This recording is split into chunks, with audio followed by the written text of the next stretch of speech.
तो स्टूडेंट्स आप लोगों के लिए क्वेश्चन है।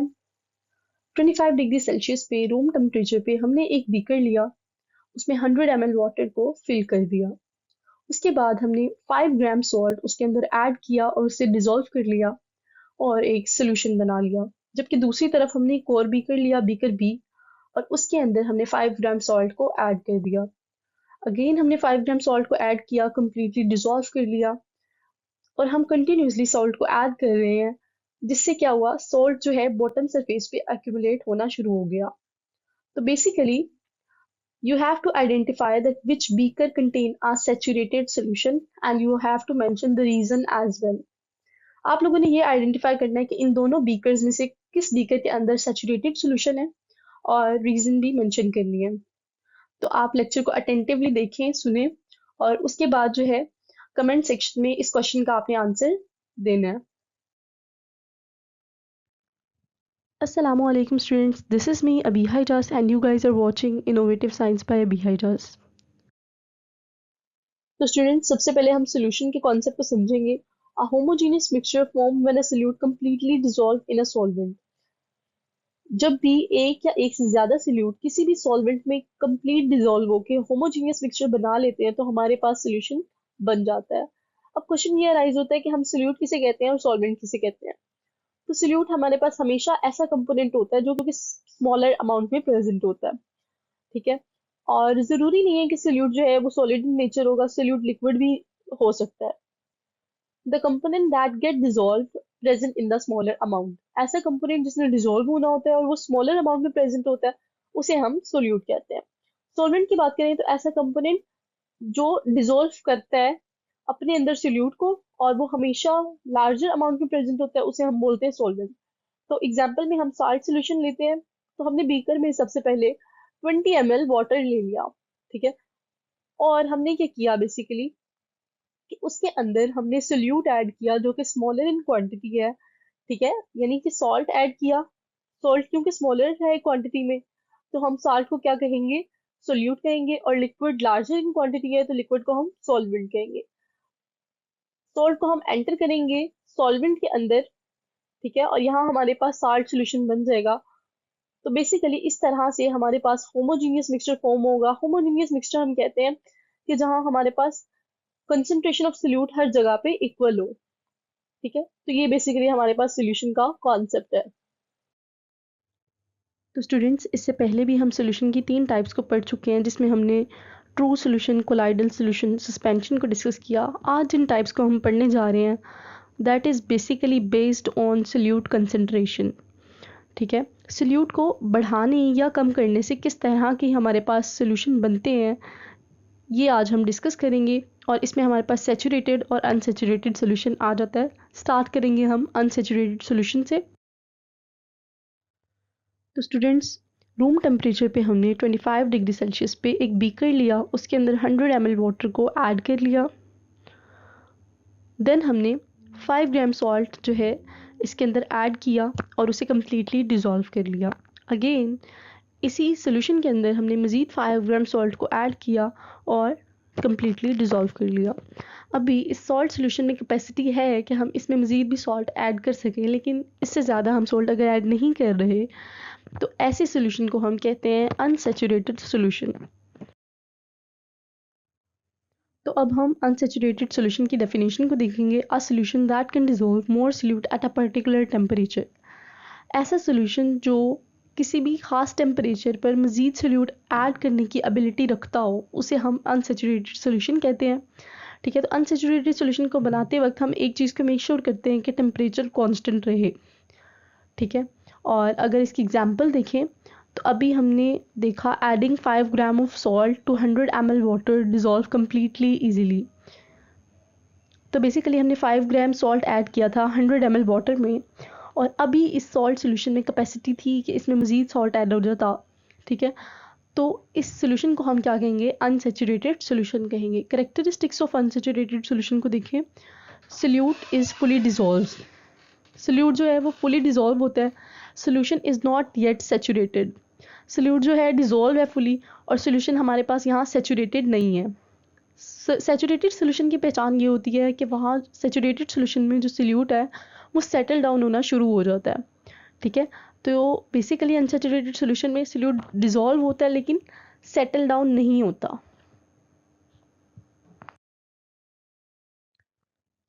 तो अब हम नेक्स्ट टाइप पे मूव करेंगे। 20 डिग्री सेल्सियस पे हमने एक बीकर लिया और उसके अंदर 100 ml वाटर ऐड कर दिया।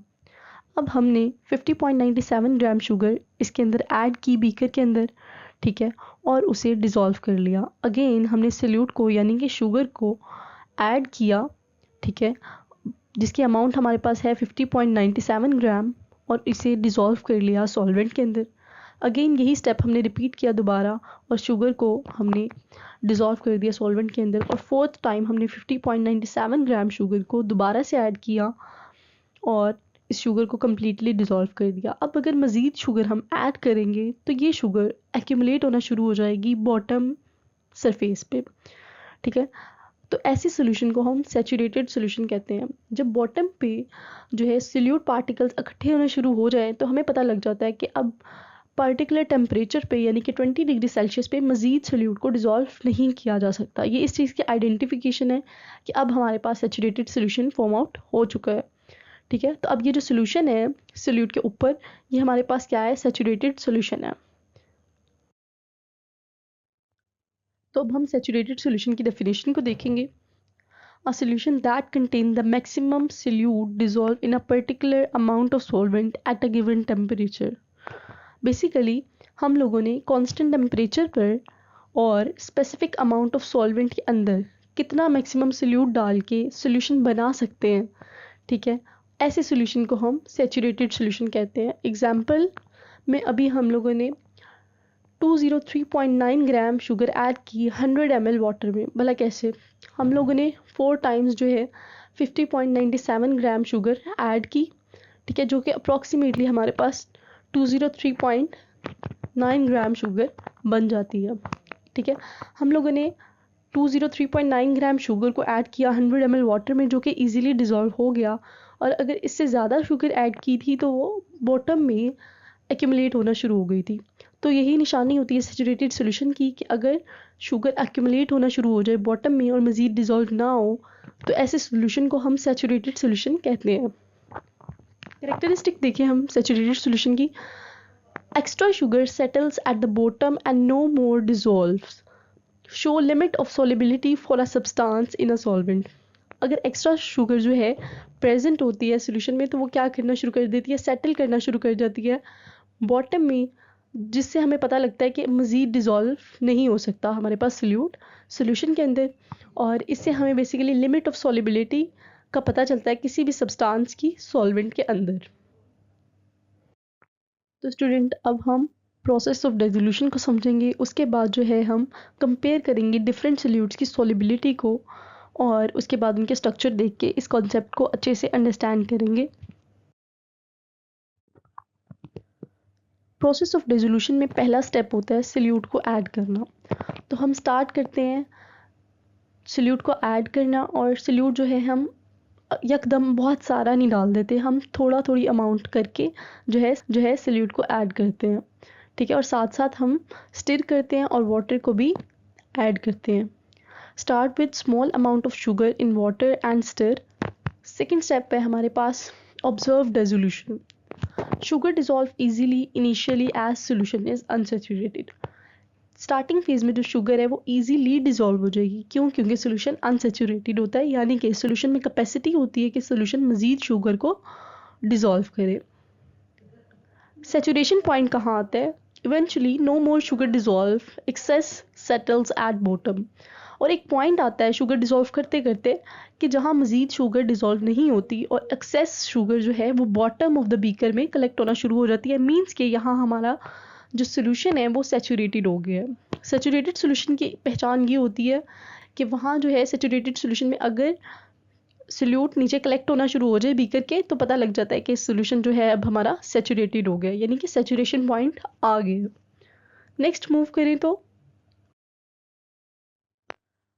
अब हम कंपेयर करेंगे डिफरेंट सोल्यूट्स की सॉल्युबिलिटी को। तो हमारे पास दो सोल्यूट्स हैं। पहला है हमारे पास सोडियम क्लोराइड, तो अगर हम सोडियम क्लोराइड को देखें तो 20 डिग्री सेल्सियस टेम्परेचर पर 100 ml वाटर में सिर्फ 36 ग्राम सोडियम क्लोराइड को हम ऐड कर सकते हैं।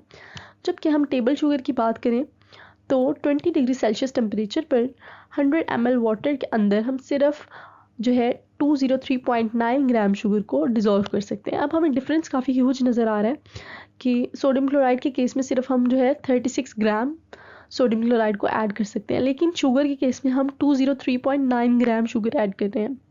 ठीक है, तो अब हम देखेंगे कि ऐसा क्यों है कि शुगर के अंदर जो है ज़्यादा मॉलिक्यूल्स जो है वाटर के अंदर डिज़ोल्व हो रहे हैं शुगर के, और साल्ट के केस में कम मॉलिक्यूल डिज़ोल्व हो रहे हैं। तो हम इसके रीजंस देखें तो sodium chloride is an ionic compound with strong electrostatic forces of attraction making it harder for water to break its crystal lattice. Sodium chloride जो है वो हमारे पास एक आयनिक कंपाउंड है जिसके अंदर हमारे पास strong electrostatic forces of attraction होती हैं, जिसकी वजह से वाटर को क्रिस्टल लैटिस को ब्रेक करने के लिए बहुत ज़्यादा एनर्जी रिक्वायर्ड होती है। जबकि दूसरी तरफ शुगर हमारे पास कोवलेंट कंपाउंड है और इसमें हमारे पास बहुत ही वीकर इंटरमोलिकुलर फोर्सेस होती हैं। In contrast, sugar is a covalent compound held together by much weaker intermolecular forces, allowing water molecule to easily separate the sugar molecule without any chemical reaction. क्योंकि sugar के अंदर covalent compounds होते हैं और weaker intermolecular forces होती हैं, तो water without any chemical reaction easily जो है maximum amount of sugar molecules dissolve कर लेता है। उसके अलावा एक और रीज़न जो है, additionally sugar contain 11 hydroxyl group that form extensive hydrogen bonds with water. Because sugar molecules are much larger and heavier than salt, more water molecules surround and stabilize them, allowing a significant greater mass of sugar to dissolve in water. तो basically उसके अलावा दूसरी reason ये भी है कि जो है हमारे पास शुगर उसमें 11 हाइड्रोक्सिल ग्रुप होते हैं, ठीक है, जिसकी वजह से एक्सटेंसिव हाइड्रोजन बॉन्डिंग डेवलप होती है वाटर के अंदर और शुगर इजीली सोलेबल हो जाती है। और थर्ड रीज़न हमारे पास ये है कि जो शुगर के मॉलिक्यूल्स होते हैं वो लार्जर भी होते हैं और हैवियर भी होते हैं, ठीक है, जिसकी वजह से ज़्यादा वाटर मॉलिक्यूल सराउंड कर लेते हैं शुगर को और उससे स्टेबलाइज कर देते हैं। तो ये 3 रीजंस हैं बेसिकली कि क्यों शुगर जो है same amount of water at constant temperature क्यों ज़्यादा डिजोल्व होती है इंस्टेड ऑफ सोडियम क्लोराइड। पहली रीज़न थी आयनिक कंपाउंड में जो है strong electrostatic force of attraction होती है सोडियम क्लोराइड के केस में, जबकि शुगर में हमारे पास कोवलेंट कंपाउंड होते हैं जो कि काफ़ी वीकर इंटरमोलिकुलर फोर्सेस रखते हैं। दूसरी रीज़न थी कि हमारे पास शुगर के अंदर जो है 11 हाइड्रोक्सिल ग्रुप्स होते हैं जिसकी वजह से हाइड्रोजन बॉन्डिंग ज़्यादा डेवलप हो जाती है। और तीसरी रीज़न ये है कि शुगर के जो मॉलिक्यूल्स हैं वो काफ़ी लार्जर होते हैं और हैवियर होते हैं। दैट्स वाई जो वाटर मॉलिक्यूल्स हैं ज़्यादा सराउंड कर लेते हैं शुगर को और इसीलिए शुगर जो है मोर सोलेबल होती है। अब हम इसके स्ट्रक्चर भी देखते हैं जिससे हमें मज़ीद अच्छे से समझ आ जाएगी। तो अब हम साल्ट डिसोल्यूशन और शुगर डिसोल्यूशन के स्ट्रक्चर्स को देखेंगे। How salt dissolve in water. तो यहाँ हमारे पास सोडियम क्लोराइड यानी कि टेबल सॉल्ट का क्रिस्टल लैटिस है, ठीक है। हम देखेंगे कि किस तरह से ये वाटर के अंदर डिसॉल्व होता है।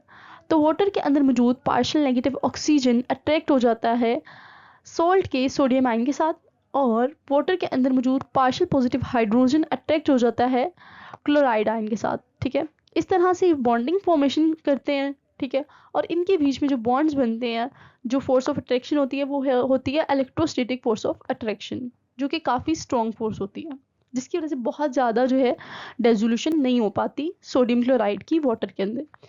जबकि हम शुगर की बात करें तो एक तो शुगर का मॉलिक्यूल का साइज़ जो होता है ना वो बड़ा होता है सोडियम क्लोराइड की निस्बत, तो वाटर मॉलिक्यूल्स जो आके इजीली ट्रैप कर जाते हैं।